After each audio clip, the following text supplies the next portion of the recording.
Ntar ingetin ya kalau balik aku suruh beli apa tadi ya, beras kilo. Beras? Iya. Disuruh siapa lu? Kakak sih. Kakak? Iya kakak, tapi disuruh ibu. Terus dia nyalur suruh aku yang beliin. Udah, nggak usah lu turutin. Kakak lu kan punya kaki. Ngapain dia yang disuruh? Dia punya kaki, udah nggak usah diturutin. Ngapain? Hah? Jadi adek tuh yang berbakti. Kakak lu kenapa nyuruh lu? Karena lu ada di luar. Iya nggak gitu juga. Dia kayak memanfaatkan adiknya gitu, nyuruh-nyuruh. Enak banget loh. Enggak dong. Lu Nah. disuruh dapat pahala loh, membantu kakak Ya lo. kan dia yang disuruh, kenapa mentang-mentang Iya, kenapa anak ditimpalin ke terakhir? adenya? Gini, kakak lo di rumah ada motor gak? Ya pasti ada, kan gak ada motor juga bisa jalan kaki. Iya, warung kan deket. Ya udahlah, kakak itu like a boss kalau di rumah, ya nggak? Ya nggak bisa. Ya nggak bisa gitu Mentang-mentang dong. anak pertama nih, jadi bilang gitu. Enggak. Tapi kakak tuh nggak sepenuhnya nyuruh terus gitu tau. Kalau Ya. yang emang dia rasa itu tanggung jawabnya dia untuk dia bisa membeli, dia pasti bakal beli sendiri. Kenapa dia menurunkan perintah itu ke adiknya? Karena dia pengen adiknya itu bisa melakukan itu juga, gitu. Alasan. Iya. Kalau aku ngeliat tuh anak pertama tuh banyak alasan. Nah. Kalau disuruh-suruh. Gitu ya? Enggak. Gimana nggak banyak alasan? Gimana banyak alasan? Dulu waktu lu bayi, anak pertama, Kak jagain ya adeknya. Emang anak pertama ngapa-ngapain adeknya? Dijagain, mohon maaf. Ya. Udah ngantuk mau tidur, iya dijagain adek. Sekarang adeknya udah gede, udah bisa disuruh-suruh, ya gilirannya lah. Berarti balas dendam dong, gak ikhlas Bukan dia. balas dendam, kan adek nggak bisa jagain kakaknya kan sekarang. Enggak, ya. Ya itu aja udah. Ya, tapi kan sebenarnya aneh aja loh, kan kakak tuh sebuah contoh gitu kan. contoh. Sebuah contoh.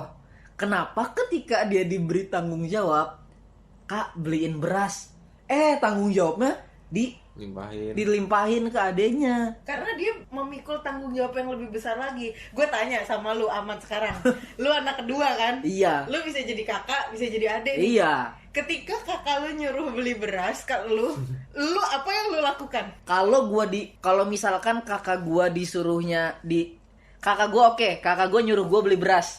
Itu beras buat dia atau dia sebenarnya tadinya disuruh sama ibunya atau bukan, sama mama gua atau bukan. Kalau misalkan dia disuruh sama mama gue, beli beras, ya gue manggilnya beli beras. Terus dia ngelimpahin aja gue bilang, yang disuruh kenapa nyuruh dede, gue bilang gitu kan. Gue pasti bilang kayak gitu. Tapi ketika kakak gue bilang, dek nanti nitip ya kalau misalkan ke Indomaret gini nih. Oh iya, ya udah. Itu kemauannya dia. Tapi kalau itu suruhannya langsung dari mama gue bilang nyuruh langsung ke kakak gue, tapi kakak gue malah ngelimpahin ke gue tolak. Kalau gue tolak. Karena kan dia yang disuruh. Lo pernah gak ngelimpahin sesuatu ke ade lo? Enggak. Kalau gue nggak pernah. Kalau lo nggak bisa. Tapi gini, gue pribadi, gue sebagai kakak pertama, gue bukan tipe orang yang semata-mata ketika gue disuruh, gue nggak mau ada adek gue, enggak. Gue pasti ngasih ke adek gue ketika gue benar-benar nggak bisa. In case misalnya gue kakaknya Arif nih, gue disuruh beli beras, gue nggak punya motor, beli berasnya harus jauh, karena kan misalnya nyokap maunya beras organik atau apa. Oke. Nah adek gue lagi keluar nih, deket sama mall, deket supermarket, gue nyuruh dia. Ya. Kalau Ya gue boleh gitu. sih, iya sih. Itu masuk akal. Iya. Tapi ini kalau semisalkan menurut gua seorang kakak salah kalau semisalkan dia dapat perintah dari ibunya dan itu masih bisa dia lakukan, tapi kalau semisalkan dia nggak ngelakuin perintah si ibunya dan malah ngelimpahin ke adenya, menurut gua salah sih seorang kakak. Dia nggak bisa memberi contoh yang baik kalau menurut gua kayak gitu sih. Tapi juga nggak soal masalah apa itu disuruh-suruh soal beli keluar ya, kayak misalnya nyuci piring gitu juga dia, nih dong nitip sekalian cuciin. Kalau nggak nyapu, Mentang-mentang apa, ada adik iya. jadi males. Malas, jadi disuruh-suruh dah sana kerjain Gitu. semua, Itu gimana? Coba lu sebagai anak pertama, Kalau- kakak paling atas. Ini kayaknya di setiap episode gue diintimidasi ya. Enggak dong, Gimana. enggak dong. Enggak. Ini Kayak gue gitu. netral Enggak, gini, gue. bukan. Lo kan juga sebagai kakak juga. Oke. Lo bisa jawab juga harusnya kenapa jadi harus gue. Oke, gue nih Rip, gue menjawab sebagai kakak ya. kalau semisalkan gua nyuruh adik gua misalkan, nih dek cuci piringnya, gitu kan, itu gua misalkan gue lihat dulu nih keadaannya kayak gimana. Kalau semisalkan gua lagi mengerjakan pekerjaan yang lain, misalkan pekerjaan rumah tangga itu kebetulan keluarga gue cowok semua nih, kakak gue cowok, adik gue cowok. Kalau misalkan gue lagi disuruh yang lain, misalkan gue disuruh nyapu dan ada yang piring belum kecuci, adik gue mungkin gue suruh cuci piring, gue yang nyapu.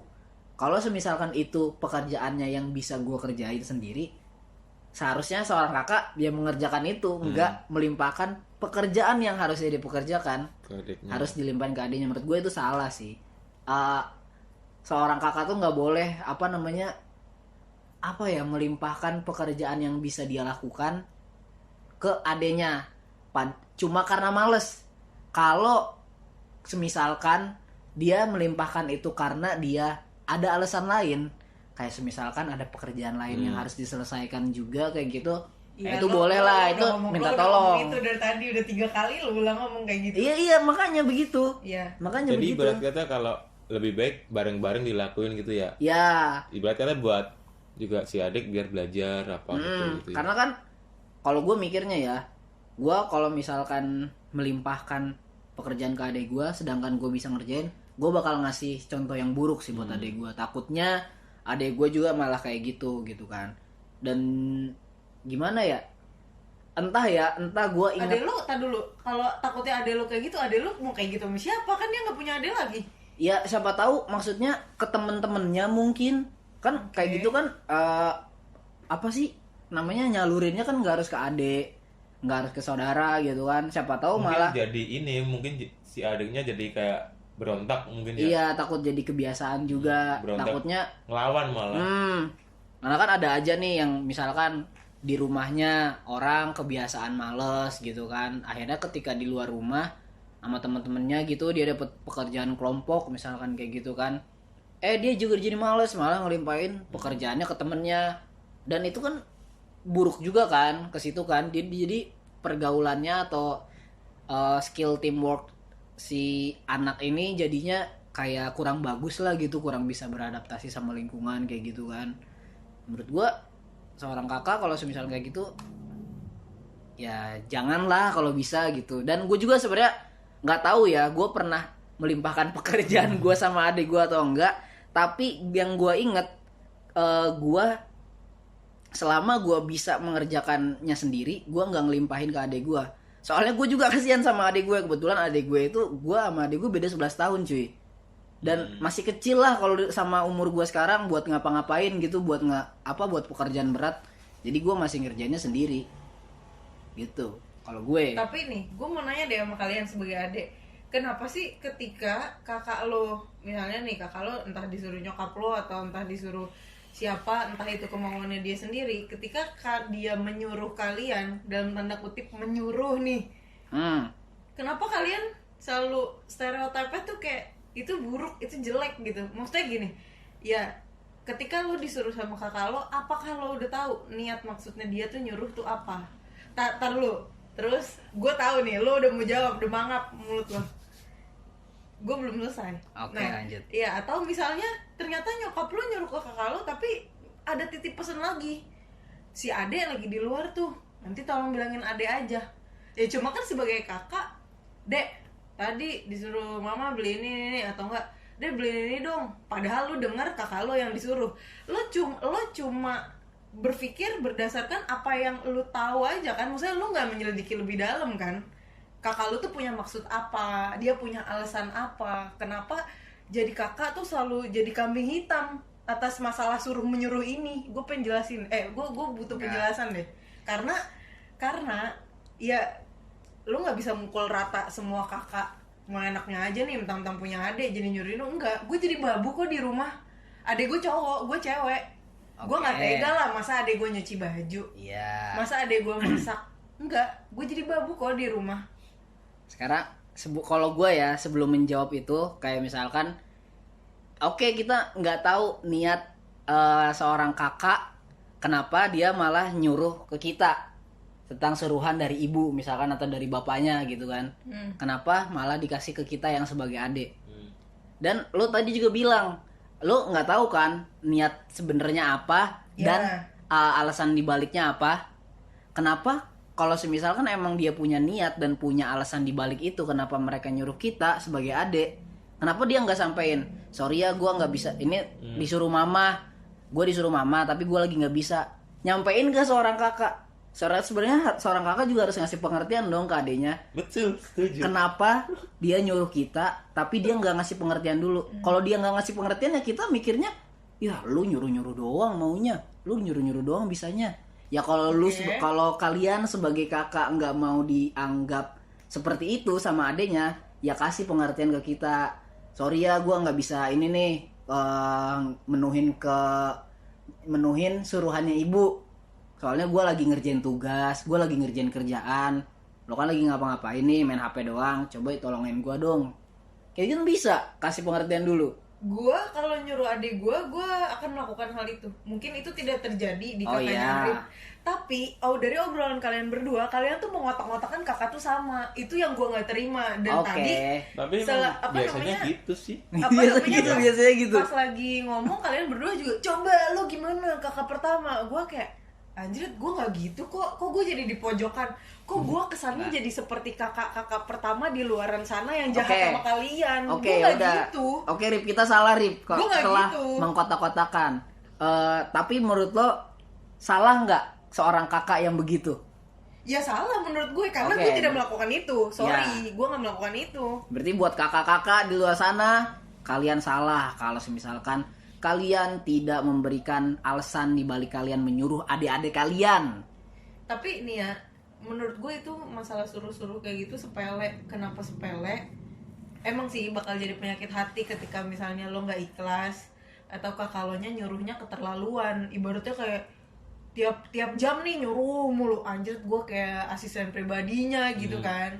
Itu bakal jadi penyakit hati. Tapi kalian pernah mikir gak sih perjuangannya seorang kakak tuh dari dia waktu kecil sampai gede itu tuh benar-benar harus jadi panutan buat lu pada adik-adiknya, dan itu tuh benar-benar beban moral yang menurut gue tuh berat karena apa ya, gue hidup di keluarga yang memang orang tua gue tuh menuntut gue untuk bisa jadi panutan buat adik gue. Bener Rip, gue juga gitu Rip ke adik gue. Mungkin kalau di luar sana ada ya beberapa, misalkan kakaknya urakan nih, adiknya ternyata yang berhasil, itu mungkin tidak masalah. Tapi kalau untuk di orang tua gue dituntut gitu. Kalau itu ya balik lagi ke pribadi orang tuanya sih. Kalau orang tua sih ngebebasin anaknya malah.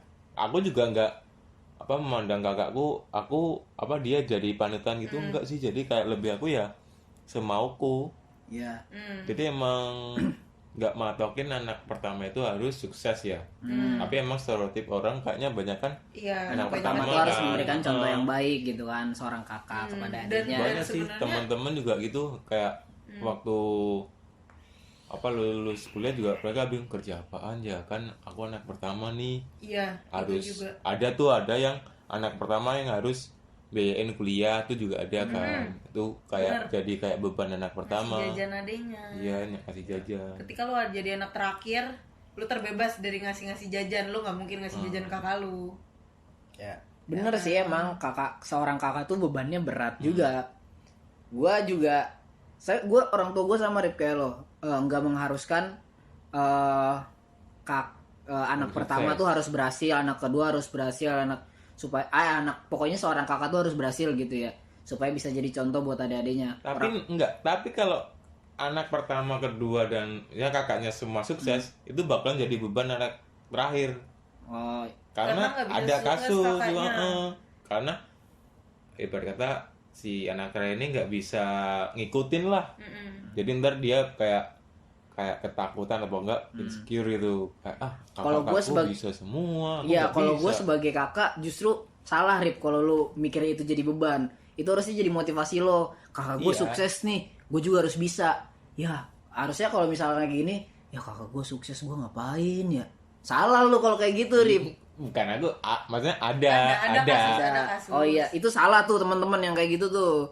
Nggak bisa kalau misalnya seorang kakak pada sukses semua dan lo sebagai anak terakhir atau sebagai adik lo insecure nggak bisa menyamai kedudukan lo sama kakak lo, itu lo salah kalau misalkan insecure. Justru harus semangat. Itu lanjut lagi ke topik pembicaraan gue yang tadi. Ya gimana ya, walaupun orang tua kita nggak menuntut seorang kakak itu harus berhasil supaya bisa mencontoh adik-adik, supaya bisa ngasih contoh ke adiknya, itu alamiah aja sih menurut gue. Kayak misalkan gue kakak, gue harus ngasih yang terbaik nih buat keluarga, atau supaya adik gue bisa lebih baik dari gue, atau adik gue nggak ngikutin jejak gue yang buruk ini loh gitu loh.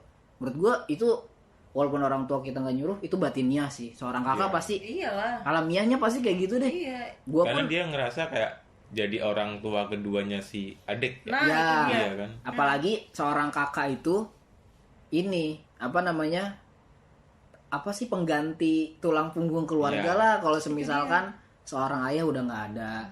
Emang beban sih jadi anak pertama, jadi kakak, apalagi jadi anak pertama kayak gitu. Dan status gue anak tengah-tengah. Ya bukan berarti anak tengah-tengah yang kakak lo deket sama adek lo yang paling bawah. Punya temen. Ya bukan berarti ya maksudnya gimana ya, bukan berarti gua tulang punggungnya kan lu, anak kakak lu sebagai kakak pertama. Gua nggak mikir gitu. Tapi juga kok konsep itu tuh kembali lagi soal jarak umur sih menurutku. Kenapa tuh? Kalau misalnya cuma beda 1 tahun nih, itu hampir kayak sama sih antara kakak dan adik. Mungkin kalau yang gasnya yang beda 7 tahun apa 10 tahun tuh baru bakalan terasa. Karena temen juga ada yang cuma beda 1 tahun juga dia ya si adiknya nih malah yang susah, sih kakaknya ya bodo amat gitu, nggak masalahin. Ya karena kayak temen lah ya jaraknya, jadi kayak temen ya. Emang.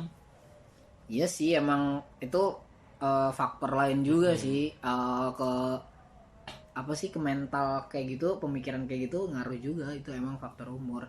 Karena gue sama kakak gue juga apa ya, ibarat kata gue beda nih 3 tahun sama kakak gue, tapi ya masih kehitung temen gak sih 3 tahun tuh jaraknya? Iyalah, nggak ya, tapi gue ngerasanya kayak mungkin masih ada gap antara gue sama kakak gue gitu. Karena memang nggak deket aja. Iya, karena mungkin kan gue besarnya proses pendewasaan gue tuh nggak bareng kakak gue, jauh di tempat yang jauh dari rumah lah pokoknya gitu kan. Jadinya kebentuklah gap gitu. Dan sama adik gue juga, gue beda 11 tahun sama adik gue, gila. Jauh banget kan itu. Makanya mungkin jadi tua dia lupa kali dia punya punya anak kedua ya, lupa. Udah jadi batin gue tuh mikir gue sebagai kakak buat adik gue harus contoh adik gue supaya dia bisa lebih baik daripada gue gitu. Beda lagi sama kasusnya yang beda 1 tahun kayak gitu, yang mungkin bodo amat lah mau kakaknya atau adiknya yang lebih sukses, ya hitungannya masih kayak temen lah gitu kan. Jadi pola pikirnya beda juga gak sih? Iya. Tapi sadar gak sih pola pikir kayak gitu tuh terbentuk udah dari kecil banget sebenarnya. Ketika lu kecil, yang namanya kakak nih yang lahir duluan pasti disuruh jagain adeknya. Iya. Adek lu masih bayi, nyokap lu mau masak, nyokap lu mau nyuci, kak titip adeknya ya, mbak jagain adeknya ya. Dan ketika lu udah gua suruh jagain bayi, nih jangan sampai kenapa-napa nih bayi.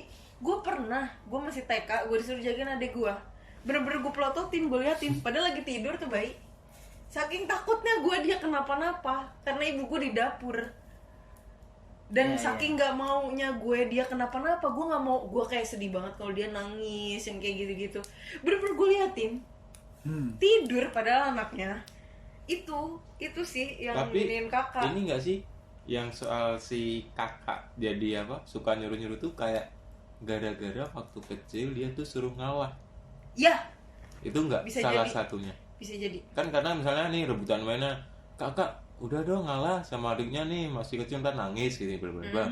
Terus nanti waktu udah gede dia kayak jadinya ya dia nyuruh si adiknya ini karena dia dulu udah pernah ngalah, terus jadi tempat pelampiasan si adiknya nih kalau marah dibuat dipukulin. Sebenarnya entah ya, gue sebenarnya nggak ngalamin itu karena gue beda 11 tahun. Jadi gue ketika adik gue tumbuh besar, gue saat itu Udah lagi jauh gede. sama adik gue, posisinya jauh, jadi gue nggak tahu tuh gimana itunya. Tapi kalau semisalkan gue menjawab secara umum ya, menurut gue seorang kakak kayaknya nggak mungkin punya pemikiran kayak gitu, tapi itu kayak terbentuk sendiri. Kayaknya nggak sengaja punya pemikiran kayak gitu tuh, nggak sengaja, bukan kemauan dia, tapi kayak emosionalnya sendiri yang ngebentuk. Iya. Gue yakin sih seorang kakak nggak punya tuh pemikiran kayak gitu secara sengaja. Yang punya pemikiran kayak gitu sengaja parah sih kayak gitu, udah penyakit sih menurut gue. Tapi itu menurut gue itu nggak sengaja, dan itu terbentuk sama pengalamannya sendiri, jadinya akhirnya begitu. Iya. Menurut gue gitu sih. Karena kan itu sebenarnya balik laginya ke orang tua. Kalau misalnya ngomongin kayak gitu, ya orang tua kita ngedidik kita kan juga mereka juga nggak tahu nih anak nerimanya dengan kayak gimana. Tapi kalau gue jujur, gue pertama kali nyuruh adik gue ngambilin minum buat gue itu pas adik gue umur 3 tahun apa 4 tahun. Alasan gue nyuruh dia adalah, ini anak udah bisa belum ya ngambil minum buat gue gitu. Gue mikirnya kayak gitu, karena gue ibaratnya gue pengen lihat tumbuh kembang adik gue gitu, bukan semata-mata yang kayak, wah ada setan kecil nih bisa suruh-suruh nih. Enggak kayak gitu kalau gue ya. Nah makanya kalian sebagai adik-adik, pupuklah di otak kalian tuh kayak gitu. Kakak tuh nyuruh kalian tuh pengen ngeliat tumbuh kembang kalian, kayak kakak lo nyuruh lo beli beras, dia pengen tahu nih seorang Arif bisa nggak nih beli beras gitu. Itu tuh kayak ada perbandingan presentasinya sih. Maksudnya? Ya dia mungkin lebih banyak 80% ingin tahu tumbuh kembang ya. Iya. Tapi 20% tuh kayak manfaatin aja nih 20% bocah itu gitu ya. jadi kayak lebih Dominan. banyak. Sebenarnya gitu. Emang sih manusia kadang bisa lihat negatifnya doang. Iya. Iya. Manusia tuh lebih tertarik sama yang negatif sih menurut gue. Enggak, gue tertarik sama positif. Lebih Kalian terpancing. kali pada kalian adik-adik sukanya yang negatif. Lebih terpancing sama yang negatif.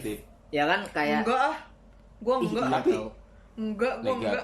Kalau yang ya negatif sih menurut gua. Apa? enggak Manda. di luar konteks kakak beradik yang kita ngomongin, itu Indonesia nih ya.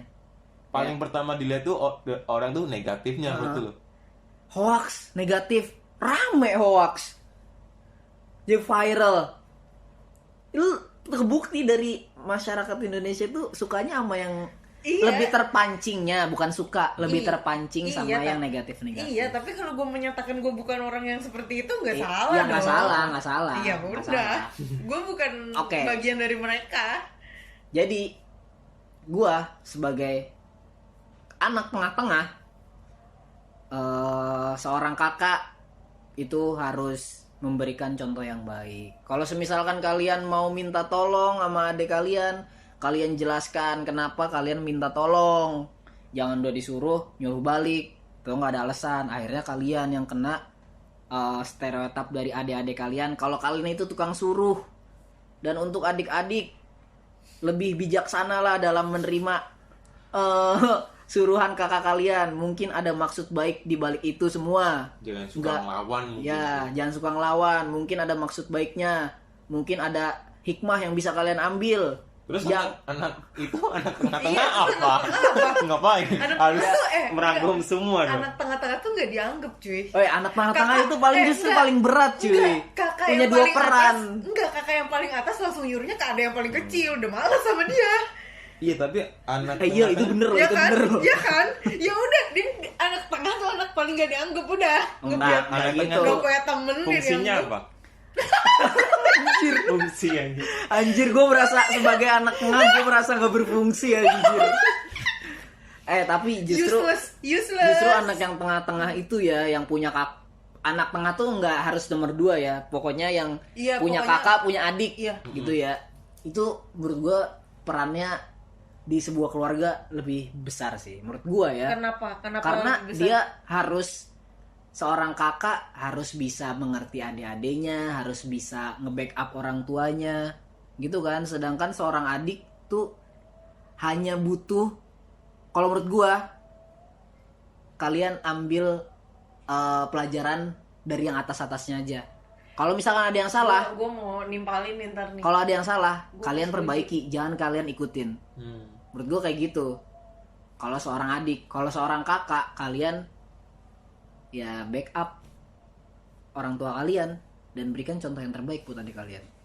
Maksud lo kalau kakak jadi kakak doang cuma satu nih ibaratnya tanggungannya? Enggak Tar satu. dulu. Oh Ih, iya. gua belum selesai Iya, maaf. ngomong, anjrit. Anjay. Enggak, gue tim anjrit. Iya, maksudnya kayak ya kalau kakak cuma ini, adik cuma itu, sedangkan anak yang tengah harus bisa ini dan itu. Kasarnya gitu kan? Ya, Ini yang kasarnya gua gitu, omongin. kasarnya Tapi gitu. menurut gue malah ketika jadi anak tengah yang harus bisa ini dan itu, ya dia bisa belajar dari semua sisi. Menurut gue itu udah enak banget posisinya. Jadi anak pertama, lu nggak punya bayangan apa-apa nih, lu harus ngapain? Lu yang harus jadi pionir. Jadi adek nih. Iya sih. Ketika lu misalnya lu dapet kakak yang gak baik, ketika lu diapa-apain sama kakak lu nih, lu nggak punya bawahnya lagi. Iya. Gitu loh. Oh, nah, enggak. kalau yang Iya, di tengah lanjut. tuh, kalau yang di tengah menurut gue, lu cukup jadi pemerhati, lu cukup jadi penengah. Lu nantinya akan bisa jadi lebih bijak untuk menyuruh atau disuruh atau segala macamnya di dalam persaudaraan lu itu ya. Tapi kalau jadi kakak yang kakak doang, jadi adik yang adik doang, pasti yang kakak kebingungan karena dia nggak punya Tolak ukur. dia nggak punya role model Iya, gitu, role model. ya kan? Dan yang adik dia ngerasa tertekan karena anjir, gue mentang-mentang anak paling kecil kok gue diginiin ya, gitu. Bukan nggak punya role model sih, seharusnya kakak harus bisa ngikutin bapaknya sih. Ya enggak, maksudnya Kayak nggak punya bukan bukan gini role loh. model bahasanya. Apa kayak nggak punya bayangan nih, gue harus ngapain gitu. Maksudnya gitu kan? Iya, bukan role Iya. modelnya pasti bapaknya lah, kakak. Enggak bapaknya doang dong, Iya, orang tuanya. orang tuanya lah pokoknya. Iya. Maksudnya dia mau ngapain tuh masih buta gitu kan, dia belum punya pengalaman maksudnya kan. Iya. Sih, gue setelah dapet penjelasan tadi, gue merasa jadi anak bayang-bayang sih. Ya, Nggak- tapi Iya, kayak menurut beng-beng gue sih, itu emang. enak, posisinya kayak gitu tuh enak. Iya enak, maksudnya gue bukan berarti tadi bilang tugasnya paling berat, enggak. Karena Lo tadi ngomong Iya, gitu. salah soalnya. Oke, salah. Oke, salah. Jadi gue tuh punya tuh anak bayang-bayang nih, anak tengah-tengah nih, punya tugas seorang kakak, seorang adik. Begitulah Iya. ibarat kata. Jadi Iya. Tapi lo tuh bisa membaca keadaan. ya gitu. Karena lo bisa jadi dua-duanya. Jadi ibaratnya otak lo tuh udah terpecah. Nah, gue jadi kakak, gue nggak bisa ngebayangin gimana caranya jadi adik. Gue nggak punya kakak. Arif, adik paling kecil, dia nggak bisa ngebayangin jadi kakak. Iya, karena dia nggak punya adik. Kalau lu bisa jadi dua-duanya. Bisa memposisikan Main ketika aman ini iya dia. ketika berhadapan sama adik dia Iya bisa kan? jadi kakak. Iya. Kalau sama kakaknya dia bisa di adik. Iya. Sok-sok dimanja dong. Iya. Justru lo ibaratnya lo tuh enak gitu. Ya udah, pokoknya Kalau buat gue ya, kalau menurut gue. apapun status kita, entah itu kakak, entah itu adik, bijaklah dalam berbuat. Jangan seenaknya berpikir, jangan seenaknya berpendapat, jangan seenaknya nyuruh-nyuruh, atau jangan seenaknya ngelak. Tapi boleh dong nyuruh. Nyuruh boleh, tapi kasih alasan. Tadi dulu gue juga suka disuruh sama adik gue tuh gimana tuh? Ya, ya, Apa? Derita itu mah, gue? itu mah keikhlasan aja sih. Lu mau nolongin, enggak. Emang si anak kampret. Giliran kakak nyuruh adeknya dimaki-maki, giliran adek nyuruh kakaknya keikhlasan. Kan kakak harus sayang. Gigi sama gue sama Udah, sama obrolan ini. by the way, lo disuruh beli beras apa, Rip? Beras Jepang, beras ketan, atau beras pera atau apa tuh? Lu tanya dulu tuh, Oh iya, ntar tanya dulu. keburu tutup lu warung tuh, supermarket Kan atau apa. gampang. Ntar aja nanya lagi. Oke. Siapa tahu si kakak ini udah beli kelamaan. Iya, ada sialan lama banget. Gue udah lapar